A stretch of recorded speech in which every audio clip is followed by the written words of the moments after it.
Bonjour les veilleurs,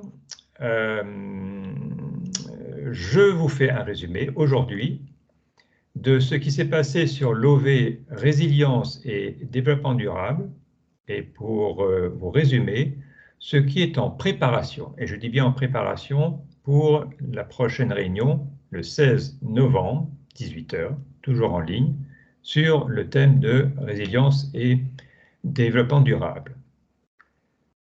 Les profils présents à cette première réunion, nous étions 4, donc 3 personnes et moi compris, on couvre un spectre assez large pour que effectivement on puisse descendre plus dans le détail sur des exemples à la fois précis et à la fois significatifs pour toutes les autres personnes qui nous suivent et qui veulent aussi nous rejoindre. À savoir qu'il y a une personne consultant sur le milieu financier, une autre qui a fait toute sa carrière dans l'industrie avec des passages sur l'éco-conception et l'énergie, et enfin une personne qui s'intéresse depuis longtemps à l'économie circulaire.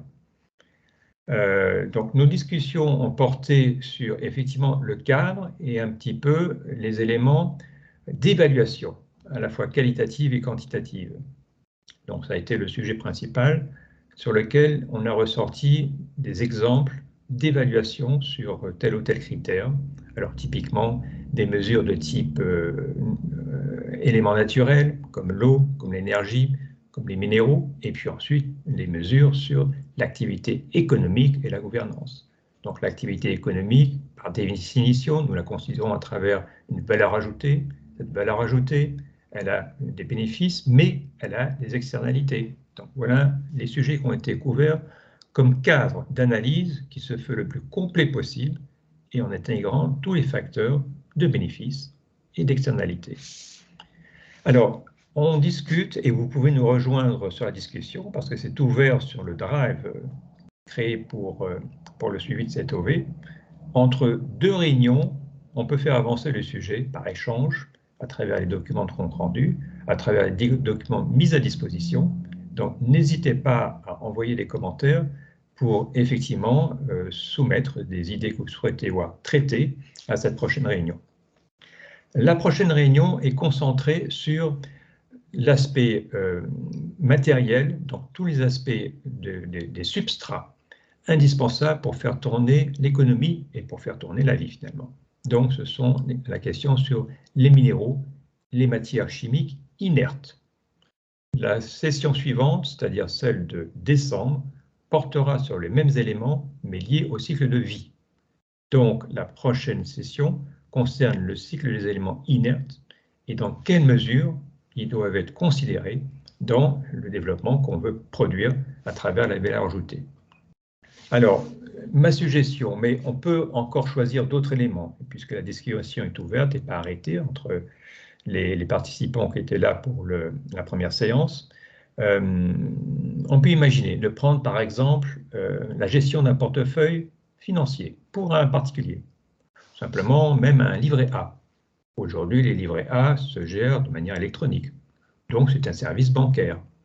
Ce service bancaire, pour effectivement gérer un livret A, fait appel à des ressources, l'informatique, de l'énergie vitale, et pour produire un service, et quelque part, il produit des externalités. Donc, à travers l'analyse d'un service donné à des particuliers, à des centaines de millions de particuliers, on peut prendre une échelle européenne, quelles sont les contributions des matières premières dans ce service et quelles sont les valeurs ajoutées apportées par ces matières premières et quelles sont les externalités. Dans cette approche, on intègre à la fois l'économie circulaire, autre profil qui nous suit, et l'éco-conception.